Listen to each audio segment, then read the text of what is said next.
At the beginning of October, the Marquis received a letter from an acquaintance, Madame Clermont, who wrote to inform him that after the dreadful business with poor Madame Perrier, she had decided to go to visit her friends in London. She advised the Marquis to do the same. What dreadful business? The Marquis had no idea, and immediately sent a servant to Paris to inquire. The man returned with a letter from Monsieur Perrier, which made shocking reading. Madame Perrier had been murdered. It was, wrote her husband, unimaginable to think who could have done such a terrible deed. She had been found wearing a necklace of red garnets. The Marquis was shaken to the very centre of his being by this news. He remembered with terrifying clarity what she had said.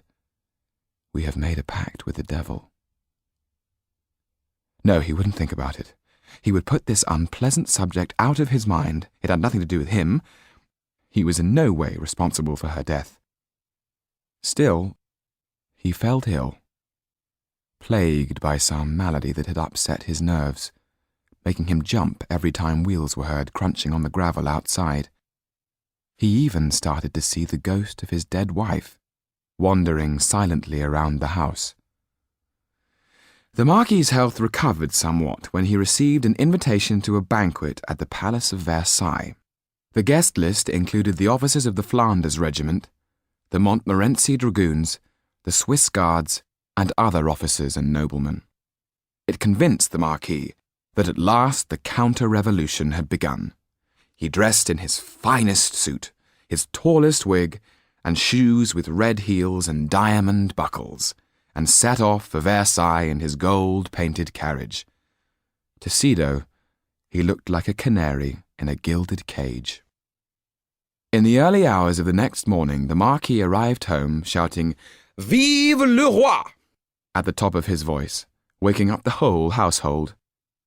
Sido looked over the banisters to see her father in the hall, swaying from side to side and bellowing, "The counter-revolution has started!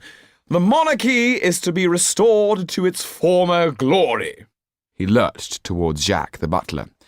"Then you peasants will know your place once and for all." He stood in the hall, swaying like a full-rigged galleon on a sozzled sea of red wine. "You should have heard how we drank to the king, and how we cried out with one voice, 'Long may you reign! Vive le roi! Vive la reine!' You should have seen the Queen holding up the little Dauphin, a symbol of the continuation of kings as the tears rolled down her cheeks. I tell you, we will deal with the rabble. We will bring down their revolution. Vive le roi!" He spat the words in Jacques' face. For a moment, Sido thought the Marquis was about to capsize.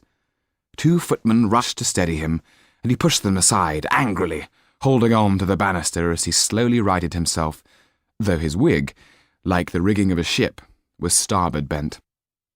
Sido watched as Jacques and the footmen did their best to help her father up the stairs. As he passed Sido on the landing, he stopped and said, "Who are you?" Sido didn't answer. "As I thought," said the Marquis. "A ghost. Away with you."